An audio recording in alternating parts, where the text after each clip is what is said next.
70 वर्षीय कमला देवी शाम को पानी लेने अपने कमरे से बाहर निकलीं। दिन ढल चुका था। तभी एक आवाज उनके कानों से टकराई और दिल की धड़कन जैसे थम सी गई। चेहरा भावशून्य हो गया। जैसे जैसे वह पास के कमरे से आती आवाजें सुनती जा रही थीं, वैसे वैसे उनके होश उड़ते जा रहे थे। ऐसा लगा जैसे किसी ने पिघला हुआ शीशा कानों में डाल दिया हो। पानी की प्यास कब गायब हो गई, उन्हें याद नहीं।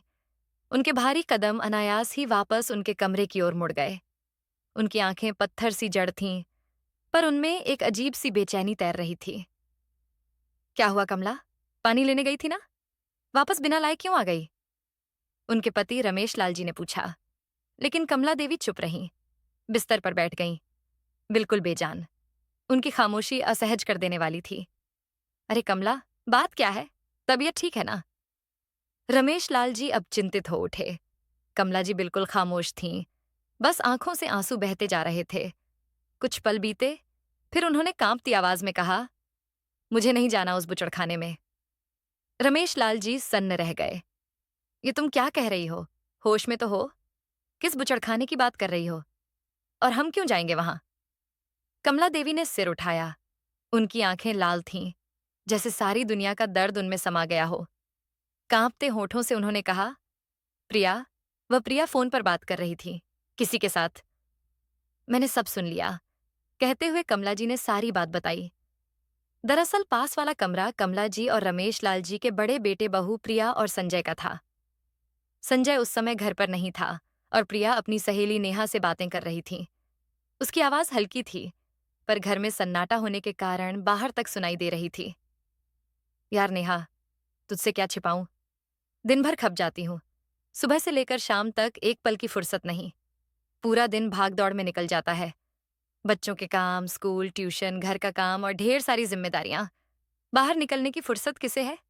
और अब तो माँ बाबूजी की तबीयत भी रोज बिगड़ती जा रही है। दूसरी तरफ से नेहा की आवाज आई। हाँ, समझती हूं मैं प्रिया, लेकिन तेरे तो देवर देवरानी भी है ना? क्या वे लोग कुछ नहीं करते? आखिर माता पिता तो उनके भी हैं। प्रिया ने एक ठंडी सांस ली। अरे कहाँ यार, वे लोग तो बिल्कुल कन्नी काट गए हैं। अजय और रश्मि उन्हें रखना तो दूर, मिलने तक भी नहीं आते। जब भी बात होती है, कोई ना कोई बहाना। मैं तो अब थक गई हूं। इतने सालों से हम ही सब देख रहे हैं, उनका क्या कोई फर्जा नहीं? नेहा ने तुरंत जवाब दिया। ये तो बहुत गलत बात है प्रिया। हमारे यहाँ तो ऐसा नहीं होता। मेरे सास ससुर को तीनों भाई बराबर रखते हैं। 4-4 महीने किसी को बोझ भी नहीं लगता। सबकी जिम्मेदारियां बढ़ जाती हैं। प्रिया चुप हो गई। कुछ पल बाद उसने कहा, हाँ, तेरा आइडिया तो अच्छा है। सही कह रही है तू। वैसे भी अब तो महंगाई भी इतनी हो गई है कि बचत तो दूर, खर्च निकालना भी मुश्किल होने लगा है। तो फिर बात करना अपने पति से। संजय समझदार है, मान जाएगा। ये जिम्मेदारी दोनों बेटों की है। अकेली तुम्हारी क्यों? प्रिया ने गहरी सांस ली। ठीक कहती है तू। आज रात को ही बात करूंगी उनसे। आखिर छोटे बेटे बहू का भी कुछ फर्ज है या नहीं? जब कमला जी ने यह सारी बात अपने पति रमेश लाल जी को बताई, तो उनके मन में गुस्सा, दुख और हैरानी एक साथ पनप उठे। क्या प्रिया ने ऐसा कहा? मेरी बहू, मेरी बेटी जैसी प्रिया ने? दिल धक से रह गया रमेश लाल जी का। ये वही बहू थी जो हर सुबह उनके लिए गर्म पानी लाकर देती थी, घुटनों पर तेल की मालिश कर देती थी, सासू माँ के लिए स्पेशल अदरक वाली चाय बनाकर देती थी और ससुर जी की जरूरत के हिसाब से बिना मिर्च मसाले का खाना। आज वही बहू उन्हें जिम्मेदारी और बोझ के तराजू पर तौल रही थी। कमला देवी कुछ नहीं बोली। वह ऐसी ही थीं, थोड़ा कम बोलती थीं, लेकिन जो महसूस करती थीं, उसे चुपचाप अपनी डायरी के पन्नों पर उतार देती थीं। वह पन्ने सालों से उनके मन की आवाज बनते जा रहे थे। वह बिस्तर पर बैठीं, फिर काफी देर तक कुछ लिखती रहीं। अगली सुबह हुई तो घर में रोज की तरह हलचल शुरू हो गई। लेकिन हर रोज सुबह 5 बजे उठने वाली कमला देवी जी की आंखें आज 7 बजे भी नहीं खुली थीं। रात भर उनके मन में चल रही बातों ने नींद को नजदीक आने ही नहीं दिया था। किचन से छन छन की आवाजें आ रही थीं। गैस की सीटी, चाय की खुशबू और संजय तथा प्रिया की बातें और बच्चों की वही रोज की तकरार। आरव अपने कमरे से बाहर निकला और ऊंची आवाज में बोला, मम्मी, ये काव्या की बच्ची मुझे पढ़ाई में डिस्टर्ब करती है। खुद तो पढ़ती नहीं, बस मुझे परेशान करती रहती है। काव्या तुरंत पीछे से आ धमकी, मम्मी, झूठ बोल रहा है यह। मेरे बोर्ड एग्जाम आने वाले हैं। मुझे ही चैन से पढ़ने नहीं देता। दोनों भाई बहन की बातों में गर्मी बढ़ने लगी थी। प्रिया ने बीच में ही टोकते हुए कहा, बस करो तुम दोनों, सुबह सुबह शुरू हो जाते हो। ये घर है, कोई कुश्ती का अखाड़ा नहीं। फिर वह संजय की तरफ मुड़ी जो अखबार पढ़ रहा था। सुनिए, मुझे आपसे कुछ जरूरी बात करनी है। संजय ने अखबार नीचे रखा। क्या हुआ? प्रिया ने कहा। मैं सोच रही थी क्यों ना माँ बाबूजी को अजय और रश्मि के पास भेज दें। संजय एक पल के लिए चुप रह गया, फिर आंखें उसकी ओर उठाई। क्या? प्रिया ने कहा। अब देखिए ना, 3 कमरों का घर है, बच्चों की पढ़ाई बढ़ रही है। आरव और काव्या दोनों को अब अलग अलग कमरा चाहिए। माँ बाबूजी को वहां भेज देंगे तो घर भी थोड़ा खुला लगेगा और बच्चों को भी स्पेस मिल जाएगा। काव्या की तो बोर्ड की परीक्षा है। संजय का चेहरा एक पल में सख्त हो गया। प्रिया, कैसी बातें कर रही हो तुम? प्रिया भड़क गई। मैं बिल्कुल ठीक कह रही हूं। इतने साल हो गए, कभी अजय ने कहा कि माँ बाबूजी को उसके पास भेज दो। 3 साल पहले दोनों एक बार गए थे उनके घर। 1 महीना भी नहीं रख पाए थे वे लोग। 1 महीने से पहले ही वापस भेज दिया था इन्हें। संजय अब उठ खड़ा हुआ। उसकी आवाज में थोड़ा गुस्सा था। मेरी बात कान खोलकर सुन लो प्रिया, मैं माँ बाबूजी को कहीं नहीं भेजने वाला। तुम नाश्ता बनाओ, मैं नहा कर आता हूं।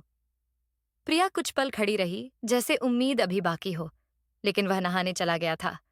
उसके जाते ही प्रिया ने थाली जोर से सिंक में पटक दी। बच्चों की बहस अब थम चुकी थी। कुछ देर बाद आरव अपने कॉलेज के लिए निकल गया और काव्या स्कूल की वैन में चढ़ गई। प्रिया चुपचाप रसोई में नाश्ते की प्लेट रख रही थी। संजय ने नाश्ता किया, लेकिन दोनों के बीच एक अजीब सी चुप्पी पसरी रही। संजय ने प्रिया से सुबह की बहस का कोई जिक्र नहीं किया, पर प्रिया का चेहरा साफ बता रहा था कि बात वहीं अटकी हुई है और वह अब कोई समझौता नहीं करने वाली। उसका मन उखड़ा हुआ था। संजय आखिर मेरी बात समझते क्यों नहीं? क्यों हर बार वही बात दोहराते हैं? मन ही मन वो बड़बड़ाती जा रही थी। देवर का अच्छा खासा बिजनेस है, खुद की गाड़ी, बड़ा घर, नौकर भी है। फिर भी माँ बाबूजी सिर्फ हमारे ही सिर क्यों? वह सोचती रही, अगर वे रख लें तो हमें भी थोड़ी राहत मिल जाए। लेकिन नहीं, संजय को तो आदर्श बेटे का सर्टिफिकेट चाहिए ना। रात हुई, घर में सामान्य चहल पहल लौट आई थी। संजय ऑफिस से लौटा तो प्रिया ने ठंडे स्वर में कहा, मुझे 20,000 रुपये चाहिए। संजय चौंका। इतने पैसे किस लिए? मेरी चचेरी बहन रीना की शादी है, अगले महीने। भूल गए क्या? बच्चों के लिए कपड़े लाने हैं, खुद के लिए भी कुछ लेना है। घर वालों की नजरों में भी तो कुछ इज्जत रखनी है ना। संजय परेशान हो गया। प्रिया, तुम तो जानती ही हो, महीने के आखिरी दिन चल रहे हैं। अभी एक दिन निकालना भी मुश्किल है। माँ की दवाइयां परसों लाया था और बाबूजी को 1-2 दिन में हड्डियों के डॉक्टर के पास ले जाना है। अभी तो ये सब देख लें, फिर शादी के खर्चों की बात करेंगे। प्रिया का चेहरा तमतमा उठा। बस यही सुनना बाकी था। तुम्हें तो माँ बाबूजी के सिवा कुछ दिखता ही नहीं है। हम तो जैसे तुम्हारे लिए कुछ हैं ही नहीं। कितनी बार कहा, अगर उन्हें अजय के पास भेज दोगे तो सारी परेशानी हल हो जाएगी। उनके पास पैसे की कमी थोड़ी है, थोड़ा सा खर्च कर देंगे तो क्या बिगड़ जाएगा। हमारे तो अपने खर्चे भी नहीं निकलते। काव्या की फीस, आरव की पढ़ाई, आगे तो ये सब और बढ़ेगा। एक काम करो ना, अगर नौकरी से गुजारा नहीं होता तो कोई बिजनेस शुरू कर लो।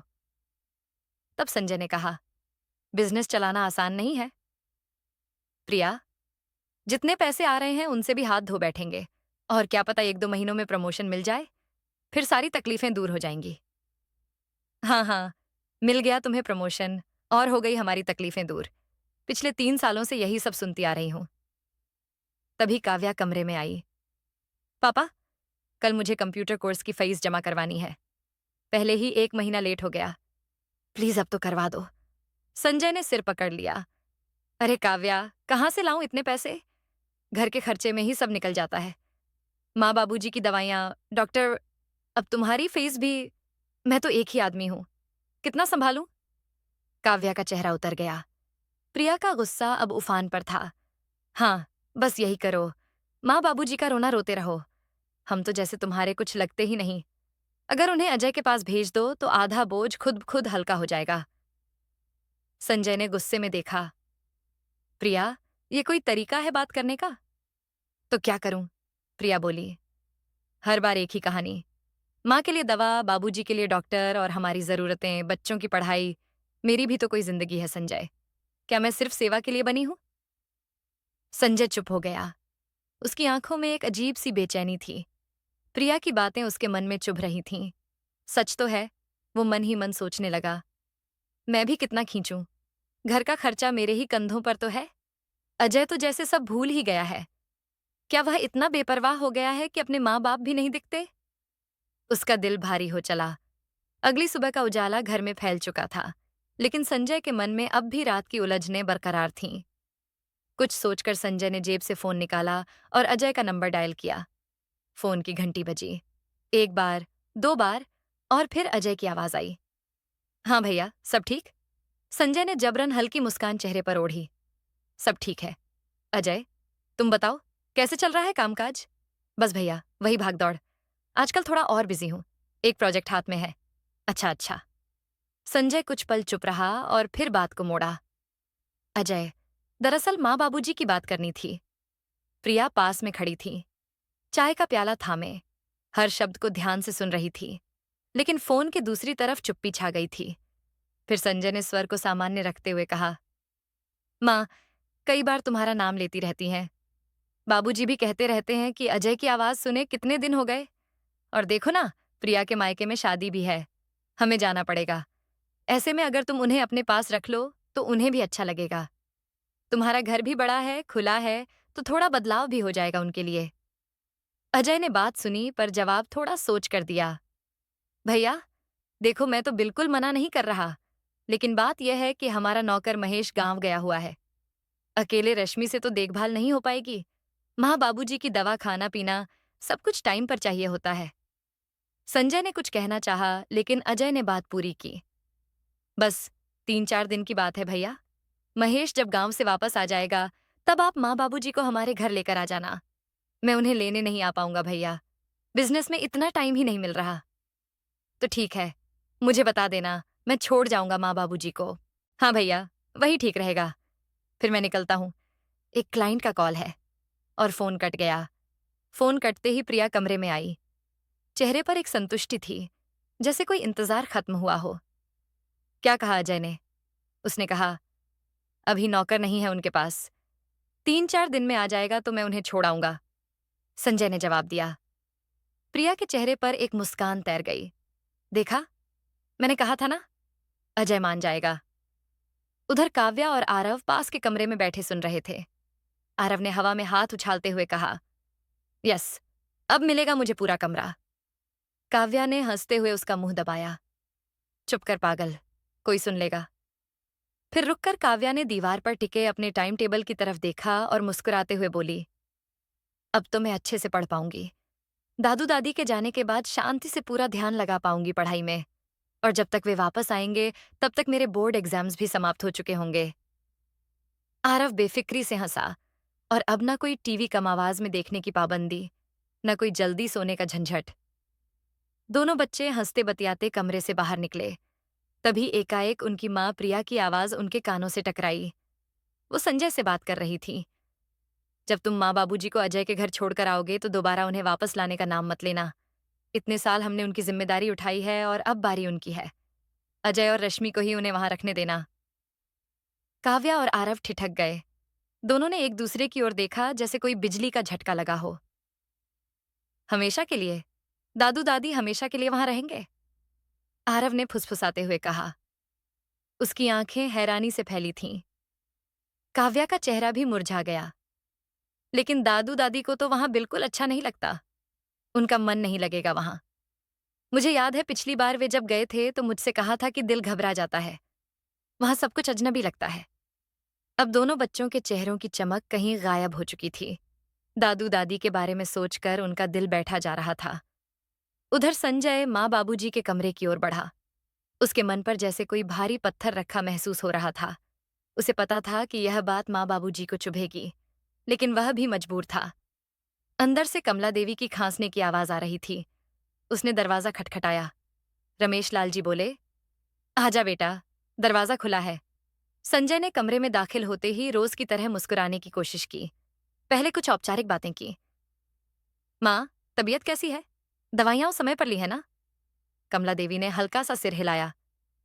हाँ बेटा, सब ठीक है। संजय ने एक गहरी सांस ली। उसका गला सूख रहा था, लेकिन बात को टालना अब मुमकिन नहीं था। माँ बाबूजी, मैं अजय से बात कर रहा था। वह चाहता है कि आप दोनों कुछ दिन उसके साथ रहें। मैंने कहा कि ठीक है, 2-3 दिन में आपको वहां छोड़ आऊंगा। कमरे में गहरा सन्नाटा छा गया। ऐसा लगा जैसे वक़्त कुछ पल को वहीं रुक गया हो। रमेश लाल जी ने चश्मा उतारा और उसे साफ करते हुए पूछा, तो कितने दिनों के लिए भेज रहे हो बेटा? संजय ने नजरें छुड़ाते हुए कहा, 2-3 दिन में छोड़ आऊंगा, फिर जैसे वक़्त रहेगा वैसे देखेंगे। कमला देवी कुछ बोलना चाहती थीं, मगर गले में अटक गया। आंखों में पानी भर आया, लेकिन उन्होंने झट से आंचल से पोंछ लिया। ठीक है बेटा, उन्होंने बस इतना ही कहा। संजय ने जबरन एक फीकी मुस्कान ओढ़ी और बोला, आप लोग चिंता मत करो, अजय के घर आराम रहेगा और नौकर भी है वहां। लेकिन दोनों बुजुर्ग चुप थे। संजय को उनकी खामोशी असहज कर रही थी। आखिरकार वह उठा और धीरे से बोला, मैं थोड़ा काम निपटा लूं, फिर आता हूं, और कमरे से बाहर निकल गया। कमला देवी और रमेश लाल जी के मन में तूफान था, लेकिन चेहरा बिल्कुल शांत। शायद यही उम्र का हुनर होता है। भीतर बेशक सब झलकर राख हो जाए, पर चेहरे की खामोशी से आभास तक नहीं होता। वे बस कुछ देर उस जगह को देखते रहे जहां दीवार पर एक तस्वीर टंगी थी, एक पुरानी पारिवारिक फोटो। दोनों बेटे मुस्कुराते हुए दाएं बाएं खड़े थे। दोनों बहुएं एक दूसरे से सटी खड़ी थीं, और वे दोनों बुजुर्ग बीच में। अब वही तस्वीर उन्हें अजनबी लग रही थी। थोड़ी देर बाद रमेश लाल जी ने धीमे स्वर में कहा, कमला, गलती किसी की नहीं है। शायद वक़्त ही ऐसा आ गया है। बच्चों की भी अपनी मजबूरियां हैं। उसी शाम प्रिया ने माँ बाबूजी की पसंद का खाना बनाया। कमला देवी को पसंद थी मूंग की दाल और बाजरे की रोटी, और रमेश लाल जी के लिए आलू गोभी की सूखी सब्जी और खीर। वैसे तो प्रिया हमेशा उनकी पसंद का ख्याल रखती थी, लेकिन आज उसका ध्यान कुछ ज्यादा ही था। शायद मन ही मन उसे लग रहा था कि अजय के घर जाने के बाद उन्हें यह सब शायद न मिले। प्रिया का स्वभाव बुरा नहीं था, लेकिन वक़्त और परिस्थितियों ने उसे थोड़ा स्वार्थी बना दिया था। रश्मि के स्वभाव से भी वह काफी हद तक वाकिफ थी, इसलिए प्रिया ने सोचा कि जब तक वे दोनों यहाँ हैं, उनकी पसंद का ही बनाएगी। जब कमला देवी और रमेश लाल जी खाना खाने बैठे, तो अपनी पसंदीदा चीजें देखकर उनके मन में एक अजीब सा विचार कौंधा, जैसे बकरे को हलाल करने से पहले उसे अच्छे से खिलाया पिलाया जाता है। क्या हमारे साथ भी ऐसा ही हो रहा है? रमेश लाल जी ने खाना देखा और पूछ बैठे, प्रिया बेटी, इतना कुछ क्यों बनाया? प्रिया ने हल्के से मुस्कुराते हुए कहा, बस बाबूजी, मन हुआ। आप खाइए ना, मैंने आपके लिए खास बनाया है। लेकिन उसकी मुस्कान में एक अजीब सा अपराध बोध था, जो वह छिपाने की कोशिश कर रही थी। अगले 2 दिन जैसे हवा के झोंकों में उड़ गए। प्रिया ने माँ बाबूजी का सामान पैक करना शुरू कर दिया। आखिरकार वह दिन आ गया जब कमला देवी और रमेश लाल जी को अपने छोटे बेटे अजय के घर जाना था। सुबह की धूप आंगन में बिछी थी। घर के भीतर हलचल थी। आंगन के एक कोने में माँ बाबूजी के बैग रख दिए गए थे। बस थोड़ा सा सामान बाकी था, जो प्रिया अब भी उनके कमरे से लाने वाली थी। टैक्सी थोड़ी ही देर में आने वाली थी। संजय ने टैक्सी वाले को फोन लगाया, लेकिन वह बोला, भाई साहब, अभी थोड़ी देर लग जाएगी। टैक्सी रास्ते में खराब हो गई थी, रिपेयर करवा रहा हूं। आंगन में आकर बैठे कमला देवी और रमेश लाल जी की आंखें बार बार उनके बेटे की ओर देख रही थीं। शायद इंतजार कर रही थीं किसी और फैसले का। इधर काव्या फिर एक बार अपनी माँ के पास आकर गिड़गिड़ाई, मम्मी, मेरी कोचिंग सेंटर की फीस, प्लीज कुछ कीजिए ना। प्रिया ने अपनी बेटी को देखा। आंखें भर आईं। बेटा, अभी टाइम नहीं है, पापा से बात कर लेना, बस। इतना कहकर वह तेजी से माँ बाबूजी के कमरे की ओर बढ़ गई। प्रिया कमरे में दाखिल हुई। उसकी नजरें चारों ओर घूमीं। उसने एक गहरी सांस ली और बाकी के 2 बैग उठाने के लिए हाथ बढ़ाया। तभी उसकी नजर उस छोटे से बैग पर पड़ी, जिसमें माँ बाबूजी अपनी पेंशन के पैसे रखते थे। वो ठिठकी। 3 दिन पहले ही तो उनकी पेंशन आई थी, पैसे तो इसमें पड़े होंगे। उसने मन ही मन सोचा, और अभी काव्या रो रही थी कोचिंग की फीस के लिए। ले लूं क्या? मन में विचार कौंधा। वहां अजय के घर में माँ बाबूजी को पैसों की क्या जरूरत पड़ेगी? उसने चारों ओर देखा। कोई नहीं था। माथा पसीने से तर था। हे भगवान, माफ कर देना। मुझे मालूम है ये पाप है, लेकिन आप तो सब जानते हो, बच्चों की पढ़ाई का सवाल है। उसकी उंगलियां कांप रही थीं, लेकिन उसने बैग की जिप खोली। तभी बैग से कुछ फिसला और जमीन पर गिर पड़ा। कमला देवी की डायरी थी। वह अपने आप बीच में से खुल गई और एक पन्ना प्रिया की आंखों के सामने था। उसकी नजर उस पर ठहर गई। उस पन्ने पर लिखा था, मेरे जीवन के वह मुश्किल पल। पढ़ते ही प्रिया के चेहरे पर सवाल तैरने लगे। ये क्या है? वह बुदबुदाई। उसने डायरी को उठाया, पलटा, देखा। लिखावट मांझी की ही थी, पर यह डायरी तो उसने कभी देखी ही नहीं थी। उनकी असली डायरी तो भूरे रंग की थी, वही जिसे वे अक्सर सिरहाने रखती थीं, जिसमें वे कभी भजन लिखा करती थीं। तो ये दूसरी है। ये तो मैंने कभी देखी ही नहीं। प्रिया का मन डायरी को बंद करने को कह रहा था। किसी की निजी बातें पढ़नी तो नहीं चाहिए, उसने सोचा, लेकिन उसकी आंखें उन शब्दों पर अटक गईं। मन उलझन और जिज्ञासा के बीच झूल रहा था। मांझी के जीवन में ऐसे कौन से अनुभव हैं जिनका जिक्र इसमें किया गया है? उसने सोचा। उसका गला सूखने लगा था। कमरे में सन्नाटा था। सिर्फ आंगन से काव्या और आरव की धीमी धीमी बातें सुनाई दे रही थीं। उसने धीरे से पन्ना पलटा और जैसे ही उसकी नजर अगले शब्दों पर पड़ी, उसका दिल धक से रह गया। तारीख थी 3 साल पहले की। आज हमें अपने छोटे बेटे अजय के घर आए 1 हफ्ता हो चला है। शुरू शुरू में सब कितना सुंदर था। रश्मि ने हमारा पूरा ख्याल रखा। हमारी सेहत के हिसाब से सब कुछ वही बनवाती। अजय भी बच्चों को लेकर रोज कमरे में आता, हंसता बतियाता, हमारी पसंद नापसंद के बारे में रश्मि को बताता। नौकर महेश को सख्त हिदायत थी कि माँ बाबूजी की हर जरूरत पूरी हो। महेश इतना फुर्तीला था। हम कुछ कहते और वह दौड़कर काम कर देता। टेलीविजन पर मेरी कथा या प्रवचन का समय होता तो फट से चला देता। इतना अच्छा लगता था वहां। एक सुकून सा उतर आया था दिल में। लेकिन यह सब बस 1 हफ्ते तक ही रहा। अब सब बदल गया। अजय का आना पहले कम हुआ, फिर बंद हो गया। बुलाते तो खींचकर जवाब देता, कुछ जरूरी काम है माँ, कुछ कहना हो तो रश्मि को बता दो। लेकिन रश्मि भी अब हमसे सरोकार नहीं रखती थी। 3 वक्त का खाना हमारे पास पहुंच जाता।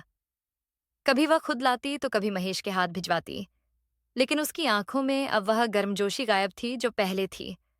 हमें जो कमरा दिया गया था वह मेहमानों वाला था, घर से थोड़ा कटा हुआ। हाँ, हम अनचाहे मेहमान ही बन गए थे वहां।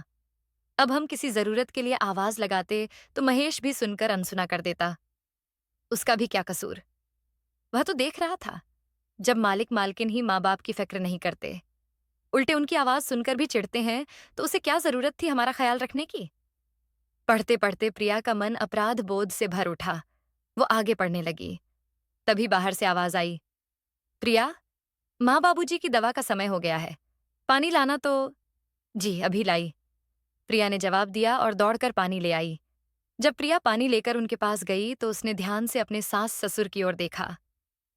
दोनों के चेहरों की झुर्रियां आज कुछ ज्यादा ही गहरी लग रही थीं। उनके भावहीन चेहरों के भीतर छुपे भाव शायद वह आज पढ़ पा रही थीं। फिर संजय ने कहा, प्रिया, सब सामान ले आई ना तुम? तो प्रिया बोली, नहीं, वह बस 1-2 बैग पड़े हैं, मैं अभी लेकर आती हूं। कहकर वह वापस अंदर आई। लेकिन डायरी में आगे क्या लिखा है? जानने की जिज्ञासा ने उसे फिर से डायरी उठाने पर मजबूर कर दिया। आगे लिखा था, यूं तो बहू मुझे रसोई में जाने नहीं देती थी, लेकिन पानी मांगने पर भी कोई पानी देने नहीं आता था तो मैं ही रसोई में जाकर पानी ले आती थी। फलों और मिठाइयों से फ्रिज भरा पड़ा था, लेकिन मजाल है कि बहू हम तक कुछ पहुंचने दे। यहां तक कि नौकर भी छुप छुपाकर खा जाता था, लेकिन हमें तरसाकर रखा जाता था। हाँ, शाम को नौकर आकर दूध का गिलास जरूर देकर जाता था, लेकिन उस दूध में भी आधे से ज्यादा पानी मिला होता था। देखकर ही दूध पीने की इच्छा खत्म हो जाती। एक मेरी बहू प्रिया, जो सौंफ इलायची डालकर इतना स्वादिष्ट दूध लेकर आती थी हमारे लिए, और कहाँ यह पतला पानी जैसा दूध। भूख ना भी होती तो प्रिया बहू जबरदस्ती रोटी देकर जाती। खाना खाएंगे तभी तो दवा खा पाएंगे। उसकी प्यार भरी बातें सुनकर ही भूख लगने लगती थी। खाना खाने के बाद फल काट कर देना कभी भूली थी क्या वह? और यहाँ फ्रिज में पड़े भले ही सड़ जाए, बाहर का नौकर खा जाए, लेकिन मजाल है घर बैठे सास ससुर के मुंह लगने दे। छोटी बहू एक दिन दवाइयां खत्म हो गई थीं। मैंने रश्मि को कई बार आवाज दी, मेरी दवा मंगवा दो। लेकिन वो नहीं आई। आखिरकार मैंने पोते को बुलाया। बेटा, मम्मी घर पर नहीं है क्या? मैंने पूछा। मासूम बच्चे ने जो जवाब दिया, मेरे दिल में खंजर की तरह उतर गया। दादी, मम्मी कहती हैं कि आप और दादू सारा दिन उनका सिर खपा देते हो। वो अभी अपने कमरे में हैं, लेकिन कह रही हैं कि आपकी बातें सुन सुनकर थक गई हैं। मासूमियत से उसने सब बता दिया। फिर बोला, आप क्यों इतना तंग करते हो मेरे मम्मी पापा को? सुनकर जैसे मेरा कलेजा कई टुकड़ों में बट गया। हैरान रह गए हम दोनों और फटी आंखों से एक दूसरे को देखते ही रह गए।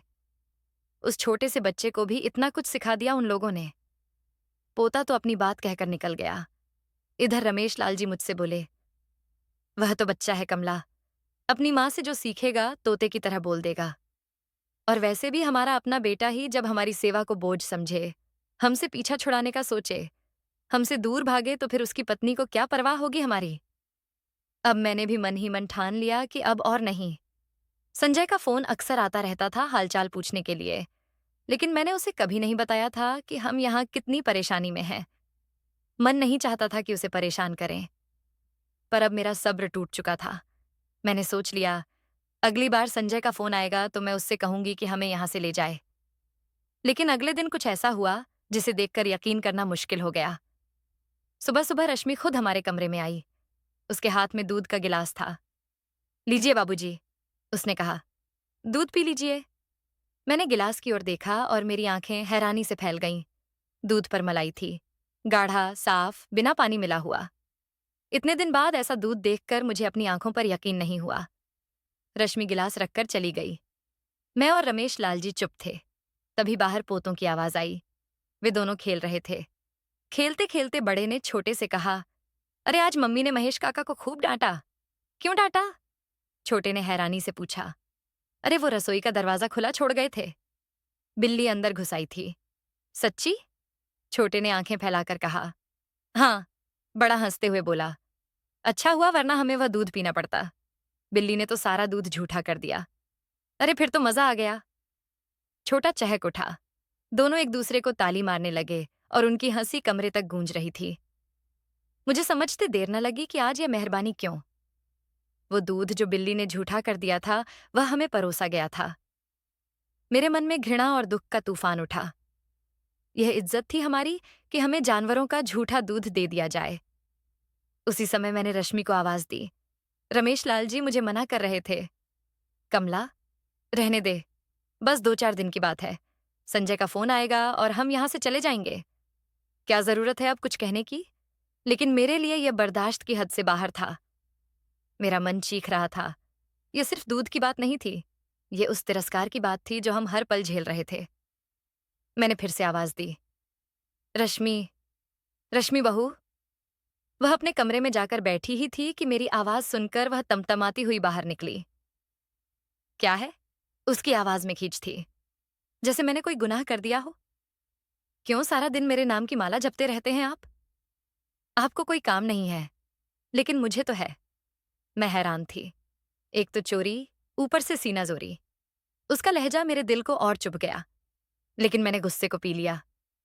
सीधे सीधे कोई इल्जाम लगाने की बजाय मैंने शांति से कहा, बेटी, आज हमारा दूध पीने का मन नहीं है। ये दूध का गिलास तुम बच्चों को दे दो। मेरी बात सुनकर रश्मि का चेहरा एक पल को सख्त हो गया। शायद उसे अंदाजा था कि मुझे कुछ पता चल गया है, लेकिन उसने कुछ बताया नहीं। रश्मि गुस्से से बोली, नहीं, बच्चे नहीं पिएंगे यह दूध।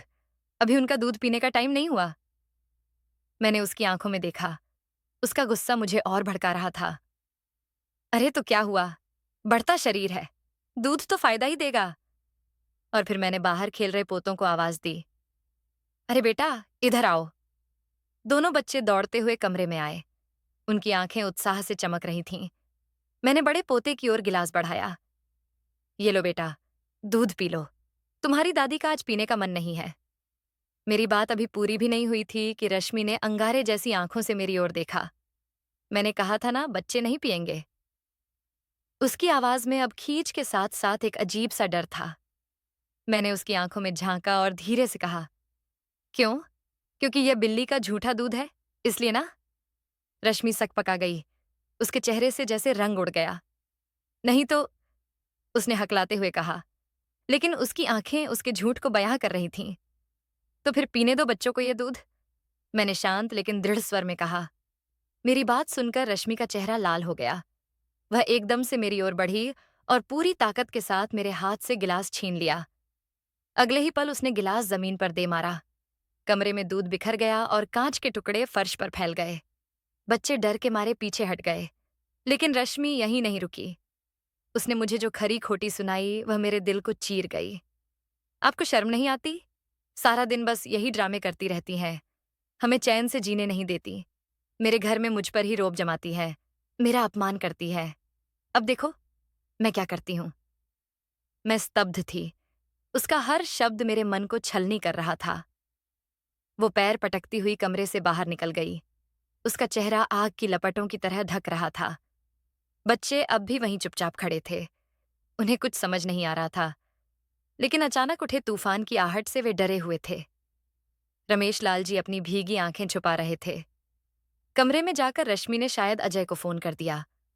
कुछ ही देर में वह घर पहुंच गया। उसकी भारी आवाज गलियारे में गूंजी। क्या हो गया अब? हम दोनों कमरे में छुप बैठे थे। अजय अपने कमरे में गया और काफी देर तक रश्मि और वह बात करते रहे। उसकी आवाजें दीवारों से टकराकर मध्यम गूंज बन रही थीं। मैं कुछ सुन नहीं पाई, लेकिन मेरा मन जानता था कि रश्मि अपनी बात को तोड़ मरोड़ कर पेश कर रही होगी। फिर भी मुझे यकीन था कि जब मैं अजय को सच बताऊंगी तो वह हमें ही सही ठहराएगा। आखिर हम उसके माँ बाप हैं। हमारा इतना तिरस्कार वह कैसे बर्दाश्त करेगा? कुछ देर बाद अजय दरवाजा खटखटाए बिना भीतर चला आया। पीछे पीछे रश्मि भी थी, चेहरे पर वैसी ही रूखी नाराजगी लिए। मैंने देखा और कहा, बेटा, तुझे पता है आज रश्मि ने हमारे साथ क्या किया? वह दूध। लेकिन मेरी बात अभी पूरी नहीं हो पाई थी। अजय बीच में ही आग की तरह फट पड़ा। सब पता है मुझे। उसने क्या कहा, क्या किया, और आप क्या करती रहती हैं सारा दिन? थोड़ी तो शर्म होनी चाहिए माँ। आस पड़ोस में हमारी इज्जत है। लोग क्या कहेंगे जब आपको चीखते चिल्लाते सुनेंगे? ये झगड़ा सुन लेंगे तो हमारी रेपुटेशन का क्या होगा?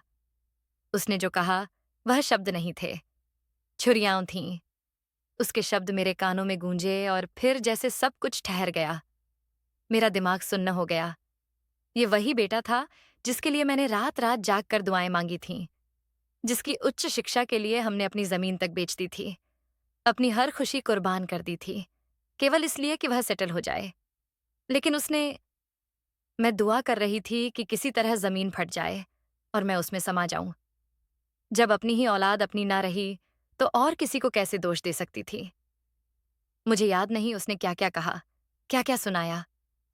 उसकी आवाज मेरे कानों में गूंजती रही, लेकिन शब्द धुंधले हो गए। मेरी सांसें उखड़ने लगीं और आंखों के सामने अंधेरा छाने लगा। जाने कब तक मैं भूत बनी बैठी रही। जब होश संभाला तो रमेश लाल जी मुझे सहारा दे रहे थे। उनकी आंखें नम थीं, लेकिन वे चुप थे। शायद वे भी मेरी तरह टूट चुके थे। अगली सुबह सब कुछ पहले जैसा शांत था।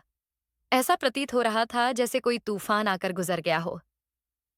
रमेश लाल जी ने अजय को आवाज दी और कहा, बेटा, हमें वापस वहीं छोड़ दो, संजय के पास, हमारे अपने घर। हमारा मन वहीं लगता है। अजय ने एक हल्का सा ठीक है कहा, जैसे किसी जिम्मेदारी से छुटकारा मिला हो। पीछे से रश्मि भी सुन रही थी। उसके चेहरे पर राहत छा गई, जैसे किसी बाहरी बोझ से मुक्ति मिल गई हो। वह पहली और आखिरी बार था जब हम उस घर में गए थे, और सच कहूं, उसके बाद कभी इच्छा नहीं हुई वहां वापस जाने की, और दुआ है भगवान भी दोबारा वहां जाने की नौबत न लाए। संजय और प्रिया को हमने इस बारे में कुछ नहीं बताया। अगर उन्हें पता चलता कि उनके छोटे भाई ने हमारे साथ क्या किया तो उन्हें कितना दुख होता। हमने अपने दुख को मन में दफन कर लिया। मैंने सोचा, अगर दुख हल्का 4 दिन पहले की तारीख थी। आज मैंने अपनी बहू प्रिया के मुंह से कुछ ऐसा सुना जिसे सुनकर मेरी आत्मा तक कांप गई। वह हमें यहां से भेजने की बात कर रही थी।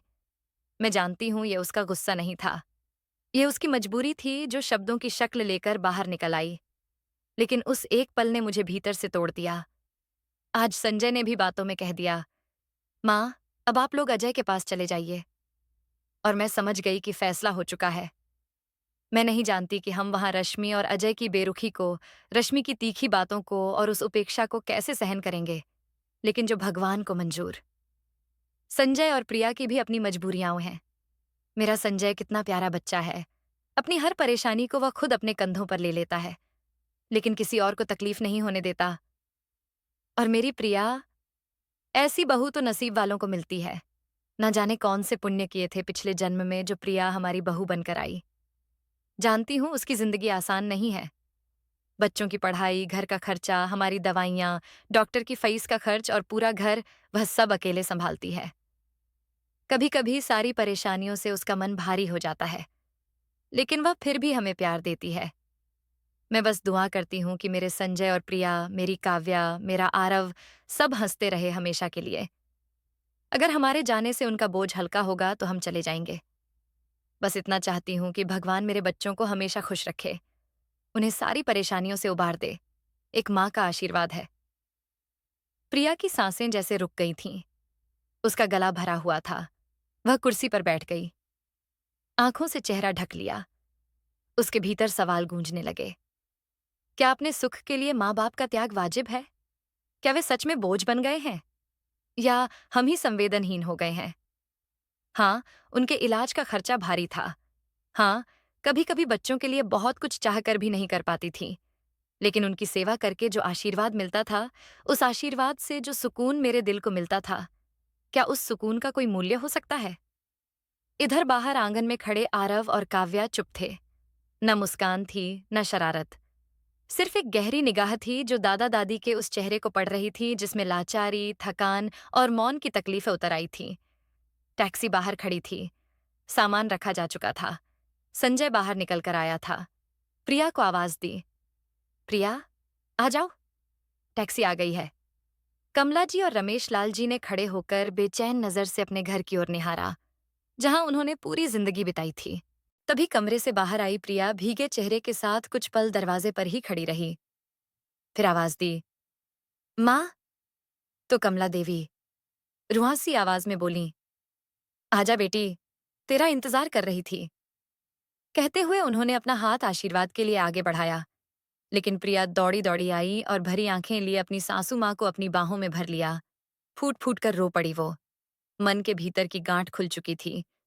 जो कुछ महीनों से दिल में गुस्से और बोझ के नाम पर जमा हो रहा था, वह अब आंसुओं के साथ बह रहा था।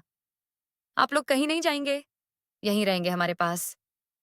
यह सुनकर सब लोग हक्के बक्के रह गए। वे प्रिया को झार झार रोते हुए देख हैरान थे। संजय ने चौंक कर पूछा, प्रिया, तुम रो क्यों रही हो? आखिर क्या हो गया है? और अब टैक्सी भी आ गई है। तो प्रिया अपने सास ससुर का हाथ थामते हुए पिचकियां लेते हुए बोली, मैंने कहा ना, मैं इन्हें कहीं नहीं जाने दूंगी। पैसों की तंगी है तो मैं घर पर सिलाई का काम शुरू कर दूंगी, लेकिन इनका साथ नहीं छोड़ूंगी। आप लोग अंदर चलिए। आरव, काव्या, सारा सामान वापस लेकर अंदर आओ। यह बातें सुनकर जहां संजय का मन प्रसन्न हो गया, तो दोनों बच्चे भी खुशी से चहक उठे। फिर दादा दादी की ओर दौड़े और लिपट गए। इधर कमला देवी और रमेश लाल जी की आंखों से भी सावन के बादल बरस रहे थे। किसी को समझ नहीं आ रहा था कि प्रिया के हृदय परिवर्तन का कारण क्या था, लेकिन इतना जरूर समझ पा रहे थे कि कुछ ना कुछ तो जरूर हुआ है। संजय कुछ कहने ही वाला था कि उसका फोन बजा। वो चुपचाप उठा। फोन सुनते ही उसकी सांसें अटक गईं। प्रिया और बाकी सब उसकी ओर देखने लगे। क्या हुआ पापा? अब ठीक तो है ना? संजय कुछ पल चुप रहा, फिर बैठ गया। मेरा मेरा प्रमोशन हो गया है। उसने फटी फटी आंखों से प्रिया की ओर देखा। अगले महीने से मेरी सैलरी डबल हो जाएगी। काव्या चिल्लाई, सच पापा? आपका प्रमोशन? आरव कूद पड़ा। अब दादू का ऑपरेशन भी हो जाएगा, दादी की दवा भी और हमारी कोचिंग क्लास की फीस भी। दोनों बच्चे खुशी से नाचने लगे। कांपते हाथों से प्रिया ने सास ससुर के पांव छुए। माँ बाबूजी, यह सब आपके आशीर्वाद का ही तो फल है। आप ही तो हमारी ताकत हैं। आपके बिना यह घर घर कहाँ रह जाता? रमेश लाल जी ने कांपती हथेलियों से बहू का सिर सहलाया और कमला देवी ने उसे अपनी बाहों में भर लिया। प्रिया, संजय और बच्चे सब एक साथ लिपट गए। सारी शिकायतें, सारे दुख, सारे बोझ उस एक आलिंगन में कहीं पीछे छूट गए। तो दोस्तों, आपको क्या लगता है, प्रिया ने अंत में जो किया, क्या वह सही था? तो दोस्तों, ये थी आज की कहानी। इस कहानी के बारे में आपकी क्या राय थी? ये कमेंट बॉक्स में ज़रूर बताइए। अगर आपको कहानी पसंद आई हो, तो वीडियो को लाइक करें और चैनल को सब्सक्राइब करें और बेल आइकन पर क्लिक करके इसे ऑल पर सेट करें, ताकि आपको नए वीडियो की सूचना तुरंत मिल जाएगी। धन्यवाद।